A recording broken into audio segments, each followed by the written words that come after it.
大家好啊！我係沈哲學律師啊，歡迎收睇我每個星期二喺星島中文電台播放呢一個嘅法律節目啦。嗱喺呢度咧就同大家呼籲一下啦，我哋喺6月份啊，今年6月份咧就會正式舉行我哋1年1屆嘅法庭翻譯培訓班啦。咁就喺網上進行，咁就係唔收費嘅。OK， 咁若果你係有興趣嘅話咧，就可以打電話俾我咧。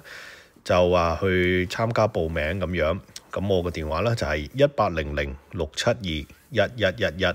我哋見到呢個流浪漢呢一個問題啦，即係話呢個 homeless 喺呢個三藩市度咧，就已經維持咗一段時間噶啦。咁我哋今年咧有一個新嘅市長上場，咁佢究竟做咗啲乜嘢咧？去針對呢個問題咧？咁而且呢啲官員亦都有啲咩嘅反應啦？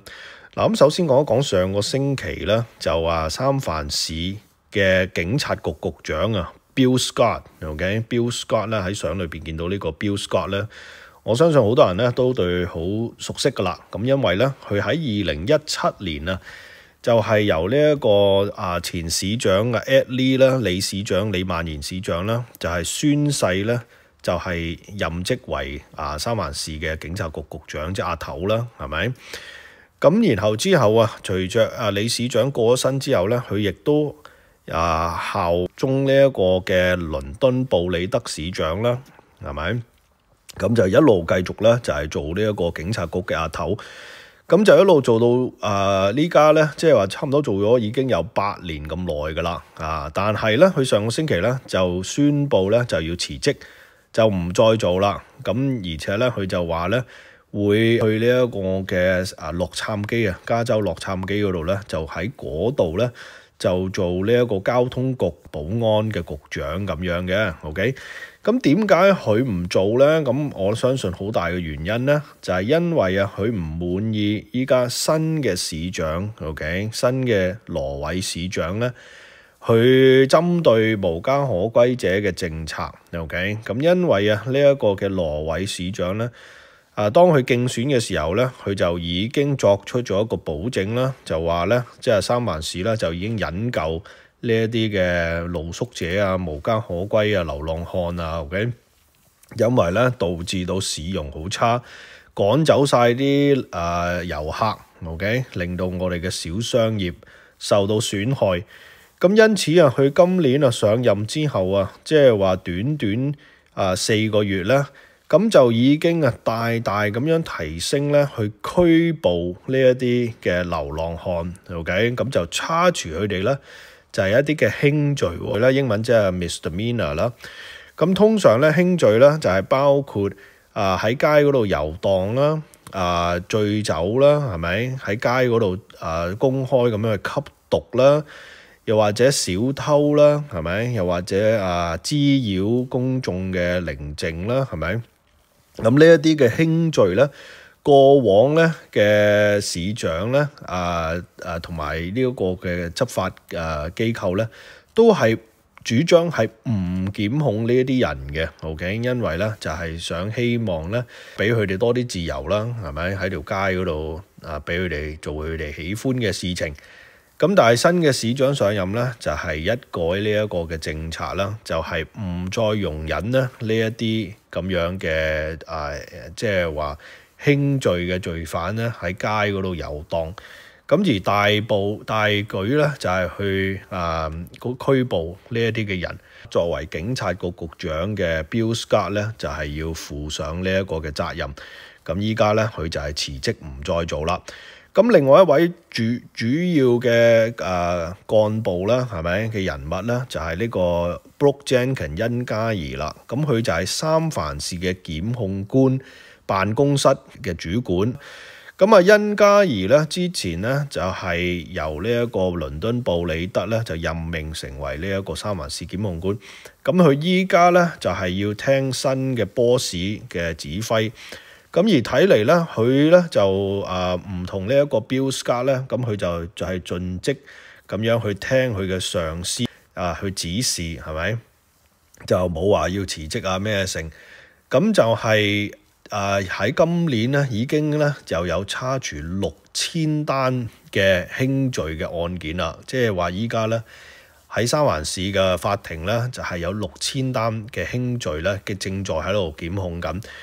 咁就已經打破咗呢一個城市咧嘅紀錄㗎啦。OK，有史以嚟啊咁多係超級之多嘅輕罪嘅檢控案件，咁就話衍生咧，令到呢一個三藩市嘅法庭咧就係相當之擠塞啊。OK，因為啊每一日咧法官咧都係忙着咧去審呢一啲輕罪嘅案件。嗱咁啊，刑事案件咧喺法庭嗰度咧就有優先嘅處理權嘅，所謂嘅 preference。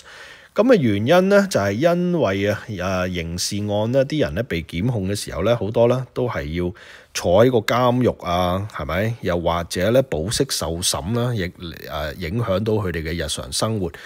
咁因此啊，即係呢一個帶嚟咧個被告咧相當之大嘅麻煩啦。咁因此咧嗰個嘅法庭咧就係會優先咧審咗呢一啲嘅案件先嘅。咁而我哋做嗰啲民事訴訟，譬如好似追債啊或者意外受傷嗰啲咧，咁嗰啲咧就係要排期㗎啦，要等㗎啦，係咪？要等到法庭咧係有時間咧先會審嗰一啲類型嘅案件。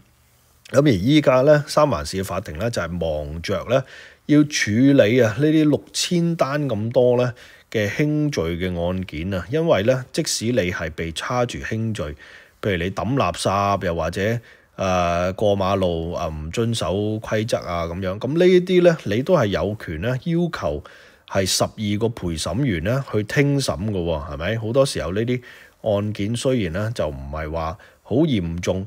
咁但係咧，美國嘅憲法啊，保證咧個被告咧係有權咧要等呢啲陪審員去聽審。咁如果一驚動到陪審員咧，咁呢啲案件起碼咧都要打1-2日嘅時間。咁因此咧，令到個法庭咧相當之擠塞。咁而有人咧就批評呢一個嘅三藩市嘅依家嘅新嘅政策啦，係咪？咁咧就話咧，佢哋係過分咧去檢控呢一啲人啦。OK， 過分去檢控呢啲嘅流浪漢啊、吸毒者啊，咁就事關咧，原來睇翻個數據啊，今年咧2025年咧 so far 咧，我哋差除咗有46單嘅輕罪咧係開庭審判。OK， 46單嘅輕罪開庭審判，咁而80%嘅案件咧都係咧一係就係判佢哋無罪，一係咧就係判呢啲人咧就係留審。OK， 即係話不能夠定罪。咁所以80%嘅呢啲輕罪嘅案件咧，陪審員咧都認為咧呢啲被告咧係唔需要負上刑事責任嘅。咁所以啲人咧批評咧就話根本呢個檢控官咧就係濫用佢哋嘅司法權力啦，就係去檢控呢一啲嘅無家可歸嘅流浪漢。咁而呢一個趨勢咧，會唔會繼續？呢個咧就係由我哋嘅市長羅偉咧去作出決定啦。